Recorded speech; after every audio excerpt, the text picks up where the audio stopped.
Est-ce que les populations sont de plus en plus grasses et malades parce qu'elles ne sont pas capables de suivre les recommandations des gouvernements, de leurs médecins, diététiciens et nutritionnistes? Ou est-ce que, à la base, ces recommandations ne sont pas adaptées et efficaces? Bonjour, je suis Xavier Jalleran, soyez les bienvenus dans ce 49e épisode de Parlons Forme, le podcast qui vous fait du bien.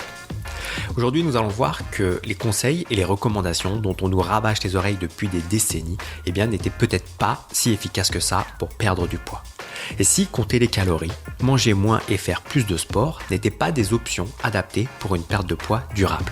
Et si, au contraire, ces recommandations avaient favorisé l'explosion du surpoids et de l'obésité partout dans le monde au cours des dernières décennies. C'est ce que nous allons voir dans ce nouvel épisode de Parlons Forme. Mais avant d'aller plus loin, j'ai juste 2 points à vous préciser. Le premier, c'est que vous pouvez accéder aux notes ainsi qu'à la retranscription écrite complète de cet épisode en vous rendant sur la page extraforme.fr/49. Le chiffre 49 comme le numéro de cet épisode. Et le second point, c'est que j'ai un cadeau pour vous. Il s'agit d'une formation par email offerte dans laquelle je vous partage les 3 erreurs que vous faites probablement et qui bloquent votre perte de poids. Pour accéder à cette formation, rendez-vous sur la page extraforme.fr/cadeau. Grâce à celle-ci, vous allez découvrir pourquoi il est inutile de compter les calories de chacune de vos assiettes, pourquoi il n'est pas nécessaire de manger moins et de vous affamer pour perdre du poids, pourquoi le sport n'est pas une solution fiable pour devenir plus mince. Mais nous voyons aussi comment passer votre corps en mode brûleur de graisse et ce que vous pouvez faire pour avoir plus d'énergie et prendre soin de votre santé sur le long terme. Donc pour recevoir gratuitement votre formation par email, rendez-vous sur la page extraforme.fr/cadeau. Ceci étant dit, passons au sujet du jour. Aujourd'hui, j'ai envie de vous parler d'une fausse croyance profondément ancrée dans l'esprit de très nombreuses personnes. L'erreur en question, c'est de croire que pour perdre du poids, il est indispensable de manger moins et de bouger plus. Si vous pensez que c'est le cas, alors j'ai envie de vous dire que c'est tout à fait normal. Et pourquoi ? Tout simplement parce que c'est le mode d'action de la plupart des régimes qui ont été mis en avant au cours de ces dernières décennies. C'est aussi la vision qui est mise en avant par la plupart des recommandations nutritionnelles des gouvernements occidentaux. En France, vous ne pouvez pas ignorer le programme Manger-Bouger du Programme National Nutrition Santé. Dans d'autres pays francophones ou encore aux États-Unis, là aussi, l'approche est surtout orientée autour de la notion de calories, qui serait le facteur fondamental pour le gain ou la perte de poids. Pourtant, comme nous allons le voir ensemble dans ce podcast, cette question n'est pas si simple. Donc avant d'aller plus loin, faisons le point sur ce qui se cache derrière cette idée de manger moins et de bouger plus. En fait, quand on décide d'adopter une approche calorique autour de la perte de poids, alors cela semble simple car c'est plein de bon sens. Pour résumer, voici l'idée.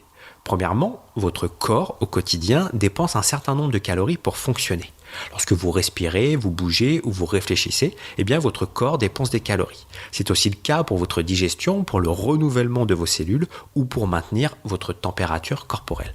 Donc cette dépense énergétique, c'est le métabolisme de base de votre corps. La dépense énergétique minimum quotidienne permettant à votre organisme de survivre.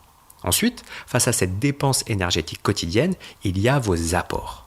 Quelle est la quantité d'énergie que vous donnez à votre corps pour que celui-ci puisse fonctionner correctement ?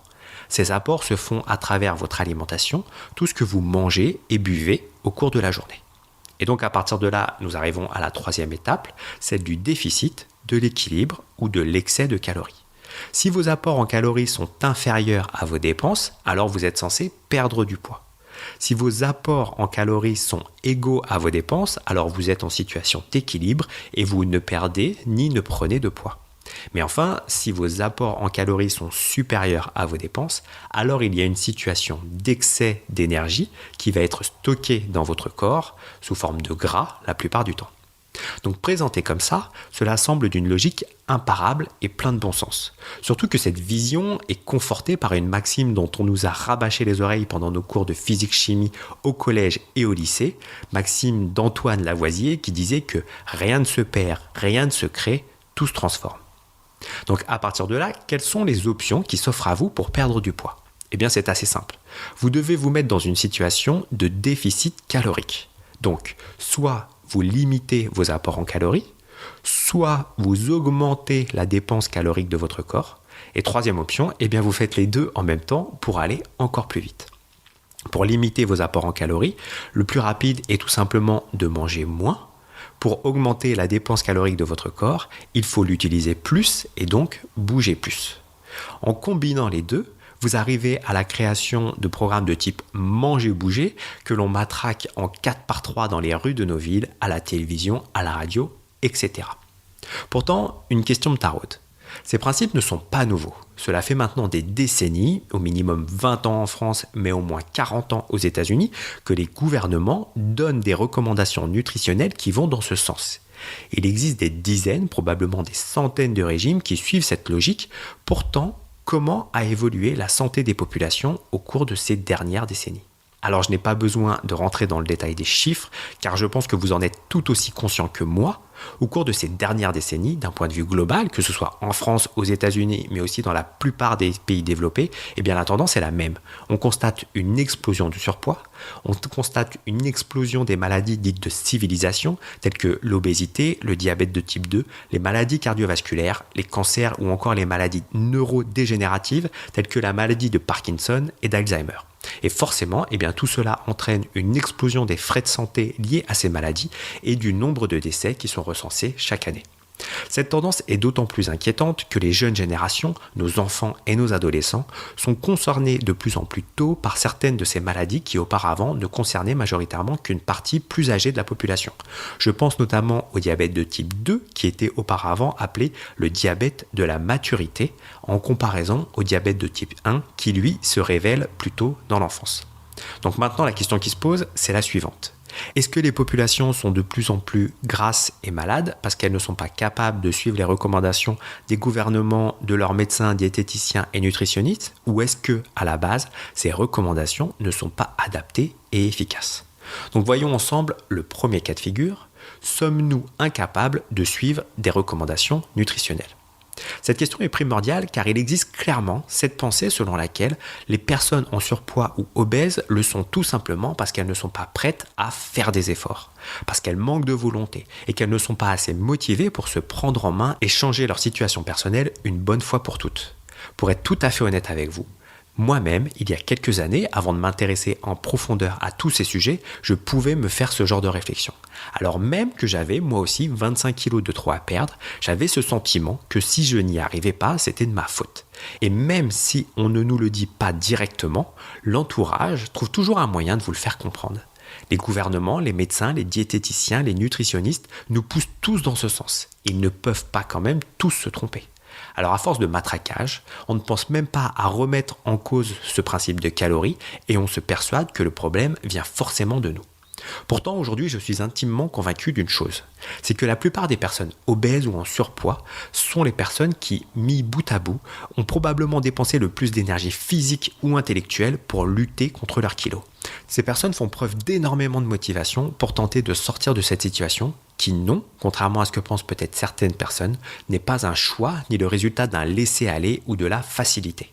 Porter ces kilos chaque jour est un combat qui les accompagne partout et avec lesquels ils doivent composer au quotidien. Et oui, ils se bougent, au sens propre comme au figuré, pour se sentir bien dans leur corps et dans leur quotidien. Donc ceci étant précisé, revenons à nos moutons. La question est donc de savoir si lorsqu'un gouvernement fait des recommandations, elles sont suivies par les populations. Il n'est pas simple de répondre à cette question car les études plutôt récentes ne sont pas nombreuses et les résultats sont parfois contradictoires. En faisant des recherches sur l'application des recommandations nutritionnelles par les Français, je suis tombé sur 2 articles. Le premier a pour titre « Les Français appliquent mieux les recommandations du Programme national nutrition santé » et le second a pour titre « La plupart des Français n'appliquent pas les recommandations nutritionnelles de l'État ».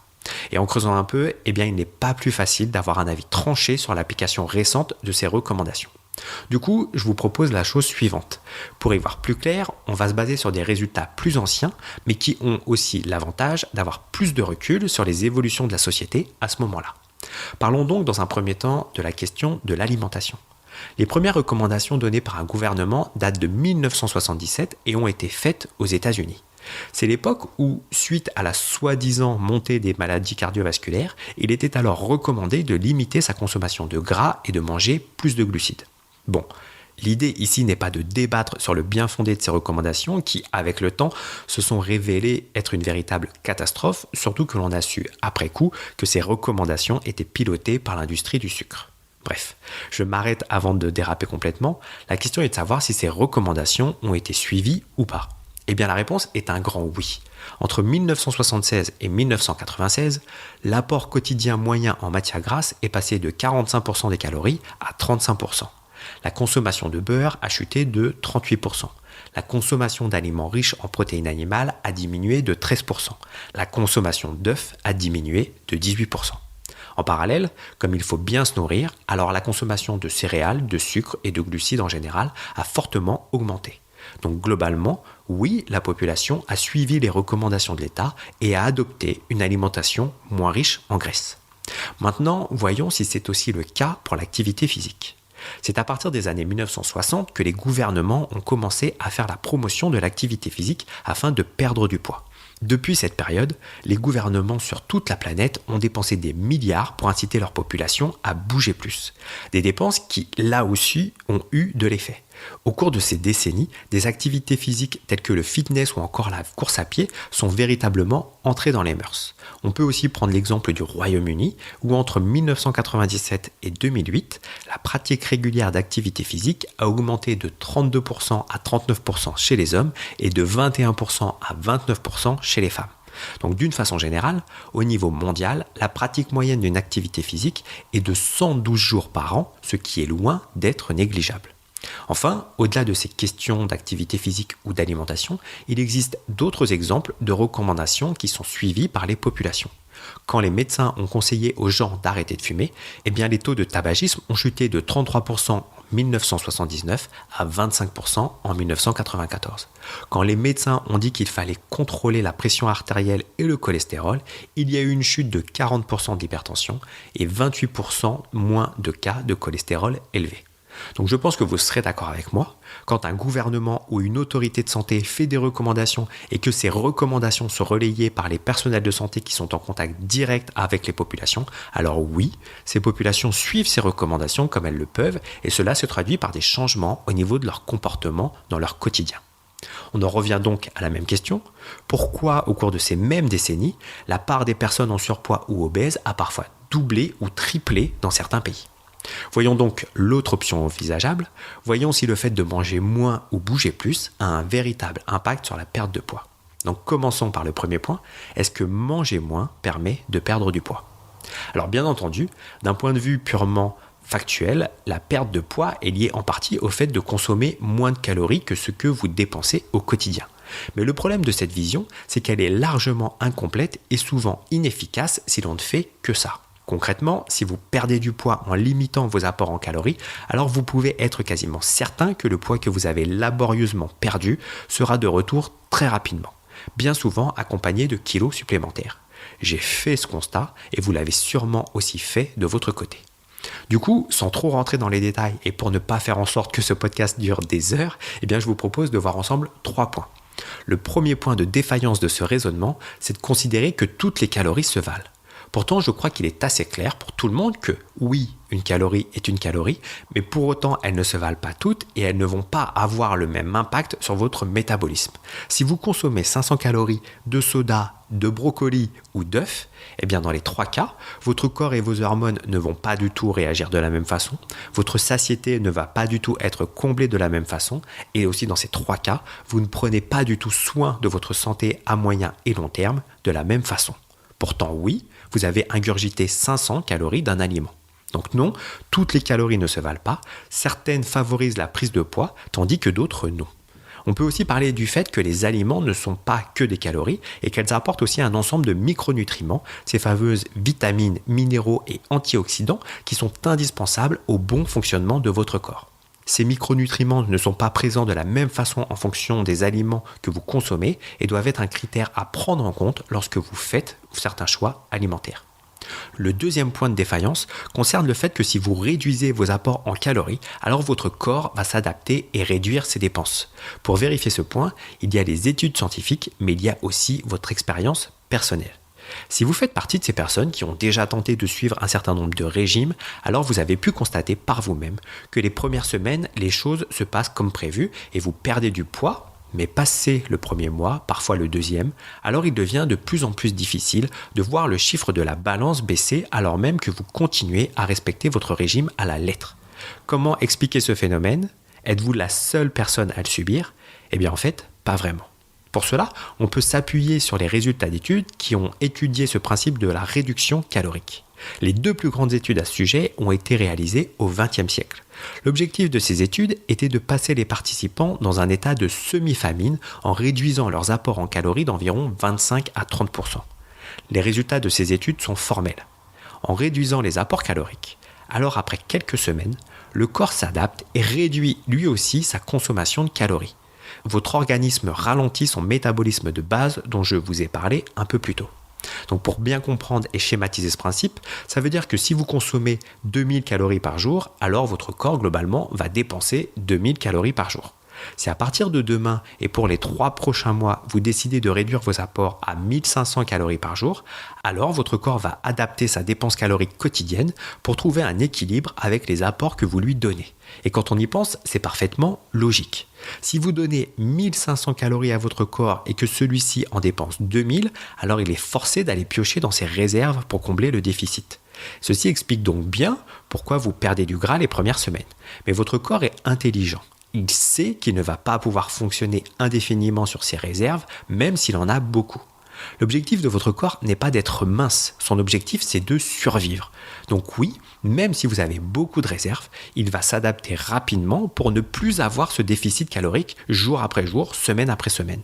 Et donc dans ce cas, son moyen de réaction, c'est de réduire ses dépenses énergétiques afin de les adapter aux apports qu'il reçoit chaque jour. Passé quelques semaines, votre métabolisme de base ne consommera plus que 1500 calories par jour et l'équilibre est retrouvé. De votre côté, la frustration commence car vous ne perdez plus de poids et la seule solution pour cela est de manger encore moins et ou de bouger encore plus. Une solution qui n'est pas viable car au final, vous savez que votre corps va s'adapter dans quelques semaines. Sans parler du fait que c'est alors une véritable lutte et un combat contre votre corps pour réussir à perdre ces kilos superflus. Et au final, votre motivation, votre envie, votre concentration et vos efforts se relâchent. Vous avez tendance à retourner à vos anciennes habitudes alimentaires et la reprise des kilos ne se fait pas attendre. Votre corps qui n'a pas apprécié cette phase de déficit calorique profite de ce qu'il considère comme un excès de calories pour de nouveau remplir ses réserves jusqu'au moment où il est rassuré entre guillemets et qu'il décide d'augmenter de nouveau votre métabolisme de base. Pour vous, ce sont des semaines ou des mois d'efforts qui n'ont servi à rien car vous vous retrouvez au même point qu'au départ ou parfois pire. Tout à l'heure, je vais vous parler de 2 études qui ont étudié ce phénomène de déficit calorique. Voici les observations des chercheurs. Alors tout d'abord, ils ont été stupéfaits par la difficulté d'une telle étude pour les participants. Ces hommes ont subi de profonds changements physiques et psychologiques. Et ils parlent notamment du fait que leur métabolisme de base a chuté de 40%. Ils ont perdu 21% de leur force physique. Leur rythme cardiaque a ralenti.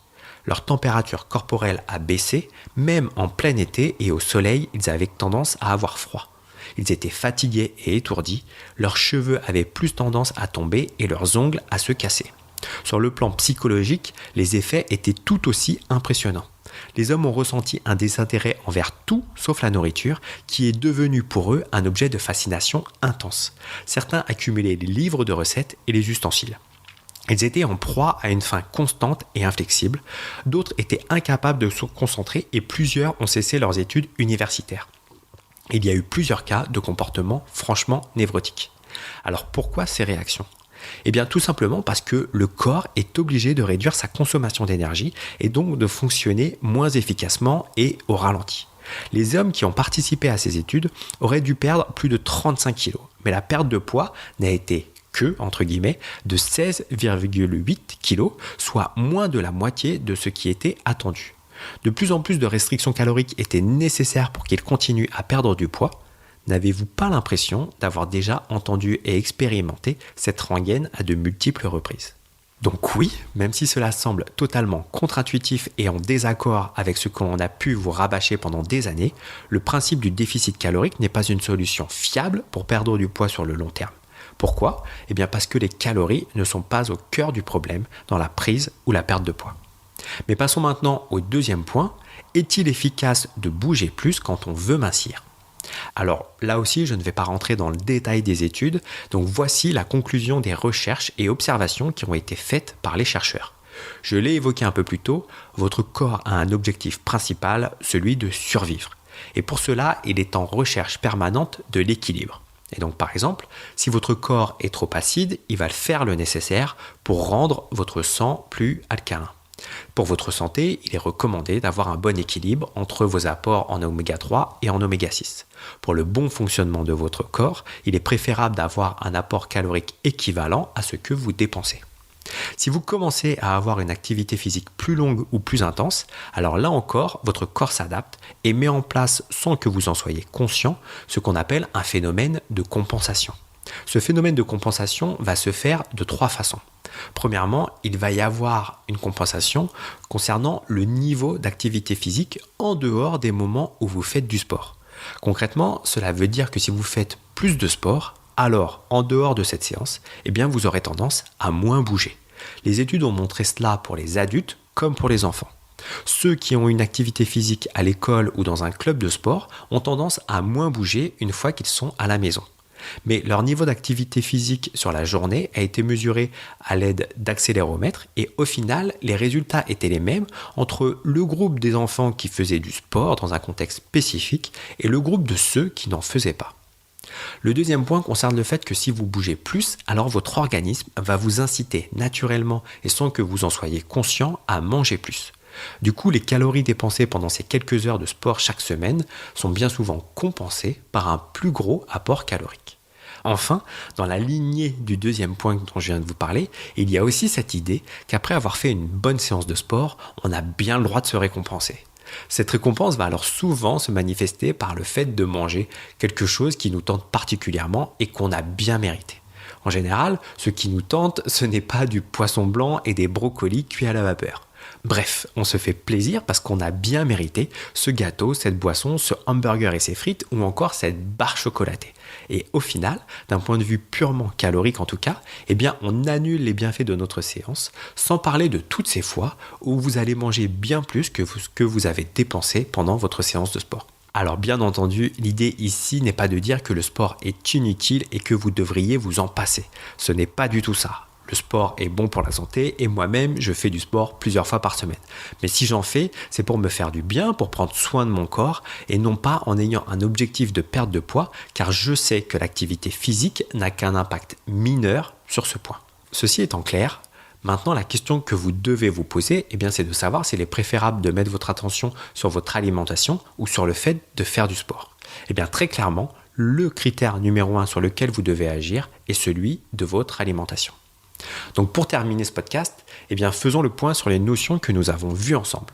Nous venons de voir que la perte de poids n'est pas fondamentalement liée aux calories que vous consommez ou que vous dépensez. En tout cas, se contenter de ce modèle n'est pas suffisant car les faits le prouvent. Depuis des décennies, c'est le modèle qui est prôné et pourtant les populations sont de plus en plus en surpoids, obèses et malades. Est-ce que cette situation qui empire est de la faute des populations qui ne sont pas capables de respecter les consignes de leur gouvernement ou de leurs médecins ? Nous avons vu que non. Globalement, les populations suivent les recommandations de santé publique. Est-ce que cette situation est le résultat de recommandations qui ne sont pas en phase avec nos besoins en tant qu'être humain ? C'est probablement le cas. En tout cas, les études réalisées au cours de ces dernières décennies montrent que 1. Le fait de compter et de limiter les apports en calories n'est pas une solution pour perdre du poids de façon durable et que 2. Faire du sport a un impact minime sur la perte de poids. Alors maintenant, la question que vous vous posez probablement face à ce constat, c'est que faire ? Pour en savoir plus, je vous propose 2 options. La première, c'est d'aller plus loin sur ces questions en téléchargeant votre formation par email offerte. Pour vous inscrire, rendez-vous sur la page extraform.fr/cadeau. Dans cette formation, je vous explique de façon encore plus détaillée pourquoi il est inutile de compter les calories de chacune de vos assiettes, pourquoi il n'est pas nécessaire de manger moins ou de vous affamer pour perdre du poids, pourquoi le sport n'est pas une solution fiable pour devenir plus mince. Mais nous voyons aussi comment passer votre corps en mode brûleur de graisse et ce que vous pouvez faire pour avoir plus d'énergie et prendre soin de votre santé sur le long terme. Donc pour recevoir votre formation par email offerte, rendez-vous sur le lien extraform.fr/cadeau. La deuxième option, si vous voulez obtenir des résultats rapidement, c'est de voir si l'accompagnement que je vous propose via le programme Demain plus mince peut vous convenir. Dans ce programme, je suis à vos côtés pour perdre entre 500 grammes et 1 kg de gras par semaine sans prise de tête et en mangeant ce que vous aimez. Et rassurez-vous, ce programme ne repose pas sur l'approche du déficit calorique dont je viens de vous parler longuement tout au long de cet épisode. Donc pour en savoir plus sur ce programme, rendez-vous tout de suite sur la page demainplusmince.com. Dans tous les cas, j'espère vous retrouver dans une semaine pour un nouvel épisode de Parlons Forme et je vous dis à très vite. Ciao.